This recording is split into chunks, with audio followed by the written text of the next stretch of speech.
Indonesia dianggap pemimpinnya Cina beberkan fakta 10 kapal perang ASEAN mengepung Laut Cina Selatan. Keputusan untuk pelatihan militer gabungan pertama dicapai pada pertemuan Kepala Militer ASEAN yang diadakan di Indonesia. Margono, Panglima Tentara Nasional Indonesia atau TNI, memberikan pengenalan rinci tentang pengaturan latihan tersebut. Mengutip Race, menekankan bahwa latihan tersebut tidak melibatkan pelatihan apapun untuk operasi tempur dan ditujukan untuk memperkuat sentralitas ASEAN di kawasan tersebut. Juru bicara militer Indonesia, Julius, lebih lanjut mengungkapkan bahwa dalam situasi saat ini Asia, khususnya Asia Tenggara, menghadapi resiko bencana alam skala besar. Pihak Indonesia juga menyatakan bahwa semua negara ASEAN akan berpartisipasi dalam latihan tersebut, termasuk Myanmar yang memiliki hubungan sensitif dengan negara-negara ASEAN lainnya dalam beberapa tahun terakhir. Selain itu, Timor Leste akan berpartisipasi sebagai pengamat. Bloomberg percaya bahwa jika latihan dapat dilakukan sesuai rencana, itu akan menjadi latihan militer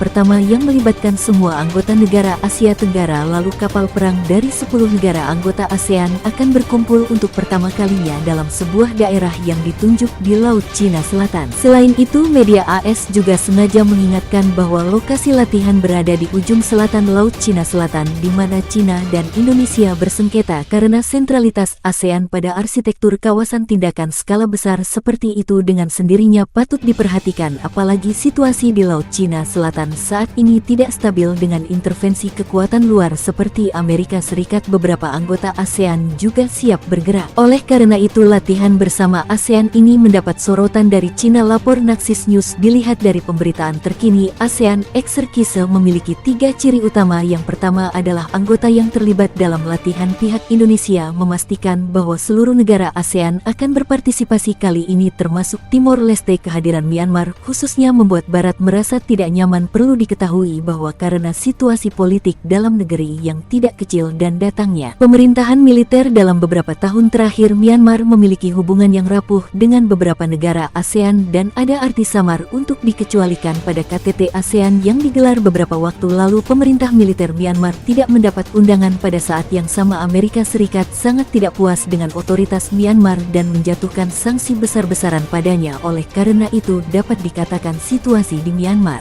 terkait dengan semua pihak di dalam dan di luar ASEAN. Keikutsertaan Myanmar dalam latihan bersama kali ini menunjukkan bahwa meskipun beberapa negara ASEAN memiliki perbedaan dengan Myanmar, namun secara keseluruhan ASEAN tetap menganggap Myanmar sebagai bagian dari dirinya. Pada saat yang sama, akibat buruknya hubungan antara Myanmar dan Amerika Serikat, ASEAN justru mengirimkan sinyal kepada Amerika Serikat bahwa ASEAN tidak akan mengucilkan Myanmar. Karena tekanan AS, ASEAN mengirimkan sinyal yang berbeda ke Cina dan Amerika Serikat melalui latihan semua anggota ini. Bagi Amerika Serikat, ASEAN telah menekankan sentralitasnya di kawasan dan kesatuan di dalam ASEAN. Adapun Cina, ASEAN tidak mau berinisiatif memprovokasi